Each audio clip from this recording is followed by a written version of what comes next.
دارنګي چې کله ظالم هلاک شي کنه ظالم هلاک شي قرآن کې الله تبارک وتعالى فرمایي فقطع دابر القوم الذين ظلموا والحمد لله رب العالمين. ظالم هلاک شو الله د اسرائیل هلاک چې مونږ هم سوایو الحمدلله.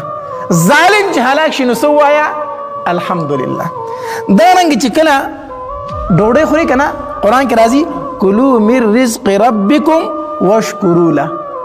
د الله رزق خوري او د الله شکر ادا کوي. د الله څه ادا کوي او د شکر تفسیر نبی علیہ الصلوۃ والسلام په خپل کړی دی.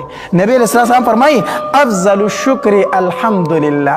غوره شکر څه شی دی؟ الحمدلله ده. غوره شکر څه شی دی؟ الحمدلله. نو د هر کار په ختمېدو باندې بس وای کله چې ډوډۍ تونګو خورو نو موږ څه وایو؟ الحمدلله الذي اطعمنا وسقانا وجعلنا من المسلمين. دا چې د خپل ډوډۍ وخوړله او چې د بل چا سره اخوري د چا میلمای نو بیا به کومه دعا وای؟ الحمدلله الذي اطعم من اطعمني واسق من سقاني وجعلنا من المسلمين. او ټول مر ډوډۍ بار خورو کنه چې کور ډوډۍ خورم هم دا دعا وامه. هغه دعا اکثر وامه چې د بل چا سره وخورم. ځکه چې خلی ماده چې ټول مر ډوډۍ مبل زګي جو خلکو ته دعا کو نه خپل چې خورو نه کوم خلکو ته دعا وکړو. نو ګوره چې ډوډۍ دې وخوړه نو هم سوایا الحمدلله. سوایا یو اشاره لازم یو خبرې لازم چې د نبی رسول الله دانو محمد اولی کې خو دې شو د دې کې ته نقطه بیانو. د هر کار په ختمېدو کې د شریعت حکم څه شه د سوایا الحمدلله وایا. نبی رسول الله والسلام چې کله سفر ختم شو کور ته براغه کنه نبی رسول الله والسلام په فرمایل آئبونا تائبونا عابدونا لربنا حامدونا.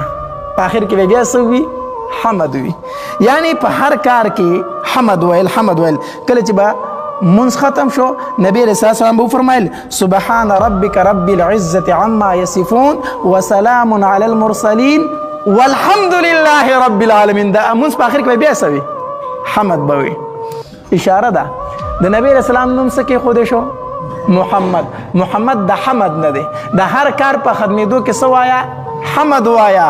اشاره ده دې خبرې ته چې په نبی علیہ الصلوۃ والسلام باندې وحی ختمه. په نبی علیہ السلام باندې وحی ختم شولا. انقطاع د وحی رااله د نن نه بعد وحی ختم شو نو نوم محمد شو. د هر کار په ختمېدو کې حمد دی نو د وحی په ختمېدو کې څه دی؟ حمد دی. ځکه د نبی علیہ السلام نوم څه کې خو شو محمد کې خو شو.